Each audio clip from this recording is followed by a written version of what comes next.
JR, another good win. The team is now 6-3, and all 6 wins you've been able to rest in bigger or smaller parts of the second half. Talk about that philosophy.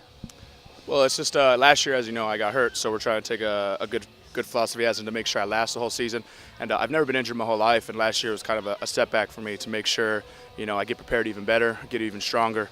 And this year, the coach is making sure that when we're up by a lot, to not take any risk and not any chances. And we also like to get the other guys a chance to play, and get used to the offense, because you never know what's going to happen on any day. So you gotta be ready for me to go down again or something like that to happen.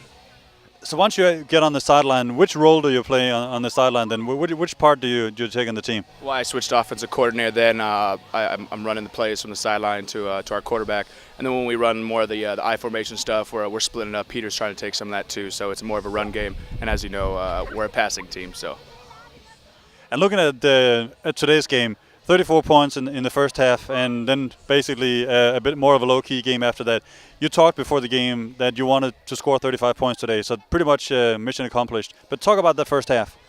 Well, they were just giving us stuff that we like to take, and when we see something and they don't fix it, we just kept attacking, and it's kind of hard. We wanted to try new stuff and do new things, but when you're giving us a certain play that we're just going to run all the time, then we're going to attack it and keep attacking until you stop it, and then we'll move to something else. So it was more of a thing that we looked at it on the sideline and we're like, well, if they're not going to change, then let's just go after it. Let's go take it.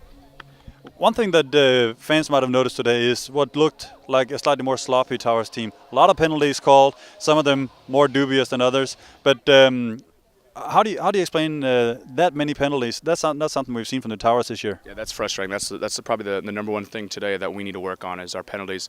And that's just by changing up the snap count and motioning and doing some new stuff, because you always want to throw in new wrinkles as the season goes.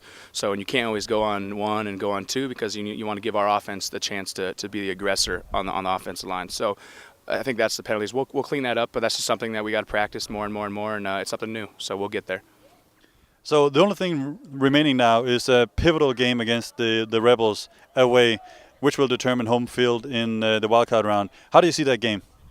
Well, they've grown, and hats off to Johan Williams, their coach. He's an awesome coach, and he's got something really good going over there. But we got a lot of momentum too. We lost a couple close games that hurt, and for a team like that, we just feel, and it's also a rivalry game against the Rebels. So.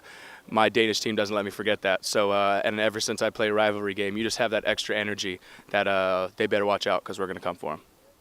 Last year, the Rebels actually played the Towers on Friday night on our anniversary game, and tonight it was the Kronborg Knights. How does it feel to play in front of a pretty good crowd on a Friday night on a night like this? It's beautiful. I mean, no rain. It was clear, a nice breeze. Beautiful. I mean, the field's beautiful. So it's like it's nice to come out here and play in the stadium, and the team gets exciting. And there's a lot of fans here tonight. So it's something that I love playing, and I miss playing smaller games. But it's grown, and I can tell in Denmark that football is getting a lot bigger, and it's exciting to be a part of that right now. So thanks a lot. You're welcome.